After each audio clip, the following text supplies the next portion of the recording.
Polisi itu menumpahkan kekesalan dan kemarahannya pada penduduk desa Kuge. Ia berteriak sambil menuduh bahwa mereka adalah pemakan manusia. Entah apa yang telah terjadi padanya, ia sangat marah dan menyalahkan semua yang terjadi adalah ulah mereka. Tapi tak satu pun warga desa keluar untuk menanggapi polisi itu.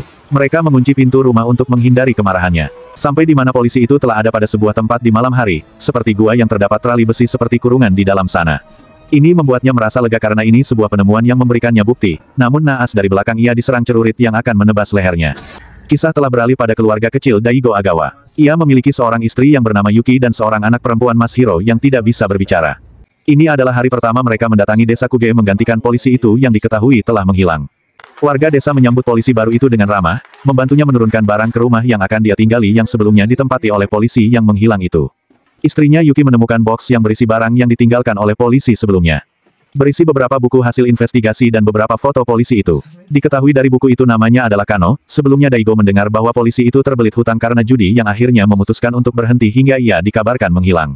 Yuki tak percaya dengan kisah itu jika melihat tampak foto dari Kano. Tapi itu bukanlah urusan mereka. Esoknya, warga desa telah menghampirinya, mengajaknya untuk berkeliling desa sembari mengenalkan desanya. Sebuah desa yang penuh dengan rasa kekeluargaan, suasana yang tenang dengan hasil panen yang melimpah. Daigo juga diajak keliling ke pabrik kayu, pabrik terbesar di desanya yang juga menjadi kebanggaan desa. Di tengah obrolan mereka, seorang anak kepala desa Keisuke Goto, menemui polisi baru itu untuk melaporkan penemuan mayat saat mereka berburu di gunung. Mayat itu diklaim adalah Nenek Jin Goto, kepala keluarga Goto yang juga ibu dari kepala desa. Tubuh Nenek Jin itu dalam keadaan yang mengenaskan seperti dicabik-cabik binatang buas. Mereka yang berburu itu mengatakan bahwa itu adalah ulah beruang. Namun Daigo menemukan gigitan di siku Nenek Jin bukan seperti gigitan beruang. Cucunya yang tak tampak sedih itu, berdalih bahwa mungkin Nenek Jin telah menggigit lengannya sendiri. Daigo membantah karena tidak mungkin seseorang bisa menggigit sikunya. Ini menimbulkan ketersinggungan mereka seolah mereka dituduh membunuhnya. Sesuatu yang tak terduga bagi Daigo, mereka semua mengangkat senapan berburu mereka ke arahnya. Daigo meminta maaf karena itu bukanlah maksud darinya. Mereka semua tertawa setelah melihat Daigo serius menanggapi candaan mereka. Tentu saja itu sebuah kode intimidasi terhadapnya supaya tidak terlalu berani pada mereka. Sebagai polisi Daigo tetap menjalankan tugasnya untuk melaporkan penemuan mayat ini ke kantor polisi. Di saat itu, Keisuke menyela, mengundangnya hadir dalam perjamuan malam untuk berburu besok. Daigo tidak dapat menolaknya karena Keisuke membuat itu sebagai upaya menjalin persahabatan pada mereka. Bagaimanapun dia harus menjalin hubungan baik pada mereka yang ada di desa itu. Apalagi bosnya di kepolisian itu memperingatkan padanya untuk tidak mengusik keluarga Goto, karena mereka yang memegang kekuasaan di desa Kuge. Ketika Daigo telah pergi untuk menghadiri perjamuan itu, Yuki tidak menyadari bahwa anaknya tidak berada di rumah. Ia berteriak memanggilnya sambil berlari mencarinya di segala arah di desa. Rupanya Masahiro mengejar kucing hingga sampailah ia di jembatan sepi. Masahiro melihat sesosok yang sedang memakan sesuatu. Ia terdiam tanpa ekspresi apapun melihat sesosok itu. Itu bukanlah manusia biasa, tampak seperti monster. Menghampiri Masahiro dengan sesuatu yang masih ada pada mulutnya. Masahiro tidak mengerti apapun bahkan tidak menunjukkan ketakutan. Masahiro memberikan permen miliknya kepada sesosok itu. Sebagai balasannya makhluk itu memberikan apa yang di mulutnya kepada Masahiro, berupa potongan jari manusia. Yuki menemukan petunjuk, sesuatu milik Masahiro yang terjatuh, itu menuntunnya menemukan Masahiro yang telah berada di jembatan itu. Namun Yuki tak tahu bahwa anaknya telah bertemu dengan makhluk itu. Sementara di perjamuan itu, Daigo berusaha untuk tidak termakan emosi ataupun menunjukkan ketidaksukaan pada mereka, walaupun mereka seperti kurang bersahabat padanya. Sesuatu terjadi pada perjamuan itu, salah satu dari mereka berkelahi dengan yang lainnya. Ini membuat Keisuke menghentikan perjamuannya dan melanjutkan berburu besok. Daigo yang telah pulang ke rumah, mendengar cerita kekhawatiran Yuki terhadap anaknya yang baru saja ditemukan.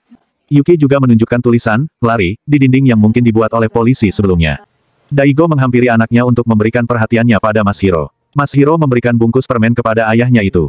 Daigo tak menyangka bahwa isinya adalah potongan jari manusia. Daigo tak bisa mengetahui dari mana Masahiro mendapatkannya sedangkan Masahiro hanya bisa diam saja. Daigo tidak memberitahukan ini pada Yuki agar dia tidak khawatir. Esoknya, Daigo ikut dengan mereka untuk memburu beruang yang telah menerkam Nenek Jin. Mereka berpencar dan Daigo berpasangan dengan salah satu dari mereka. Hingga beruang itu muncul berlari mengarah ke arah Daigo. Seketika Daigo panik walaupun dia memegang senjata. Beruang itu segera menerkam Daigo yang mengenai lengannya. Untungnya orang yang bersamanya lekas mengambil senapan itu dan menembaknya. Itu adalah hal yang menegangkan dalam hidup Daigo. Beruang itu kini dibelah untuk melihat isi perutnya. Mereka menemukan kacamata Nenek Jin pada perut beruang itu. Daigo mengambil gambar untuk dilaporkan sebagai bukti bahwa Nenek Jin telah diserang oleh beruang.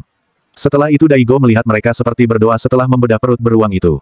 Yang anehnya lagi, mereka memakan daging beruang itu mentah-mentah tanpa rasa jijik sama sekali. Keisuke memberikan potongan kecil daging untuk Daigo makan dengan berkata, dengan memakannya nenek akan hidup di dalam daging dan darah kita. Seperti biasa Daigo tak dapat menolaknya yang dapat membuat mereka tersinggung. Ia mengambil dan mengunyahnya tapi dengan cepat ia membuangnya dari mulutnya. Hari yang melelahkan bagi Daigo tetapi bersyukur bisa selamat dari terkaman beruang itu.